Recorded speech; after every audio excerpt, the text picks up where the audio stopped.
All right, one of the things that we want to talk to you about is team calling, and this is a real touchy subject with us and something that we're pretty adamant about whenever we're hunting, especially when we have new guys.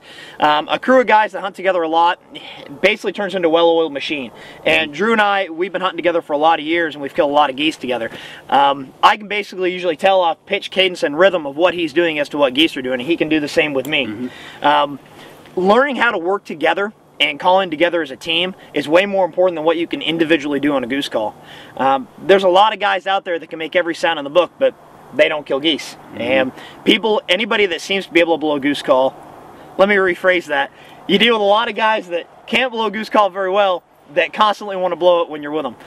They just won't shut up. And they're working against you. It's exactly what they're doing, working against you.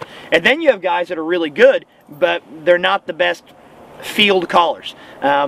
I'm not picking on contest callers at all, but there's guys that fall into that category. They can do every note in the book, and they want to be super aggressive, super fast, and they want to walk right over top of you as you're calling, just to show what they can do. It's about killing geese, and that's what we do. What we'd like to do is we'd like to show you back and forth a little bit about how we call as a team. Andrew, how do you and I differ calling strategy and calling style?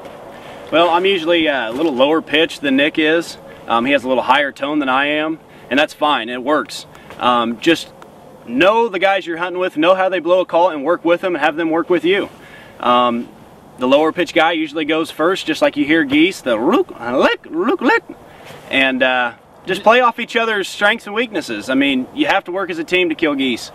And this is something we do intentionally. I don't think most guys think this far ahead into it, but whenever we set up calls and we're tuning calls during the summer or throughout the season, I always try to make sure that I'm a higher pitch than what Drew's blowing. I want it to sound different. I want when we break, you know, if we break a single off and we start single clucking back and forth, basically doing a double cluck but between two guys, I want to make sure that I've got that real high pitch crack, and he's got that real, low pitch. Basically a mated pair going back and forth, picking up rhythm, picking up cadence, picking up rhythm, picking up cadence. And all of a sudden you see those wings lock and they start drifting, and you just stay on them all the way down to the gun. There's a lot of times that we don't have to do anything else once we've pulled that bird out to finish them. You can single cluck them all the way back and forth to the ground. All right, clucking back and forth. It's the simplest thing in the world, and I don't understand why more guys won't use it. If there's one call that anybody can do that you can pick, they pick up a call and they can learn pretty much overnight is simple. It's simple.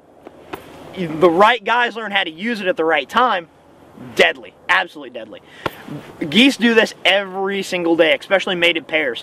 One of the things Andrew and I will do is whenever we get the opportunity to hunt together, when one of us isn't back behind the camera, is we'll go back and forth with single clucks, especially spread out. If he's on one far left end of the layout blinds, I'm on the far right, we're throwing that sound off. It gives it a good three-dimensional sound. It sounds good when one guy does it, but when you get two guys doing it, you get different directions it's going, and it just sounds great. Let's show the difference between one guy doing it, and then both of us will do it. Okay.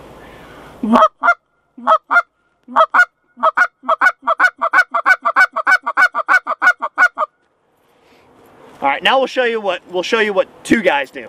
So, that.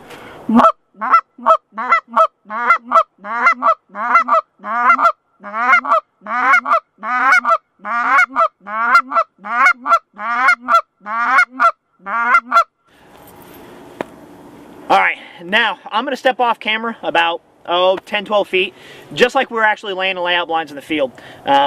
There's a reason, reason we want to do this, and I don't want to blow right next to him, is only to be able to pick out the individual tones. And Drew and I are going to go through basically a sequence of seeing geese at 250 meters, working together, not against each other, and bringing them all the way into the ground. So, want to try it? Yeah. Let's see what we can do, man.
All right, that's how we call every day in the field, and we've learned that after, as we said, a lot of years of practice of calling together.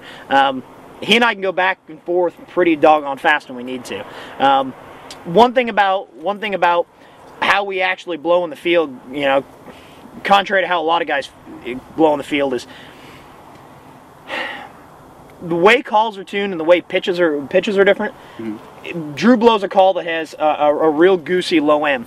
I blow a call with a lot higher pitched and a higher crack. And we do that so geese pick that out. We don't want to sound the same. We don't want to walk on top of each other. We want to be able to hear individual notes all the time. So, and you know, all summer long, you know, as we're practicing or you're practicing with your buddies, it's something you may want to do. If your calls sound the same, and let's face it, a lot of guys learn to blow goose calls the same way. If there's either one guy in your group that really blows the heck out of a goose call and he taught everybody else, well, guess what? You're mimicking what that guy does, and you end up sounding like each other. Either that, or you learn from an instructional DVD, or you know, or from one of the big names. You know, you've watched calling seminars. You've heard 8 million different callers on TV and DVDs call a certain way, and then start mimicking that. Well, if all your buddies watch that same kind of stuff, you all start sounding the same. So we strive to sound different at all times.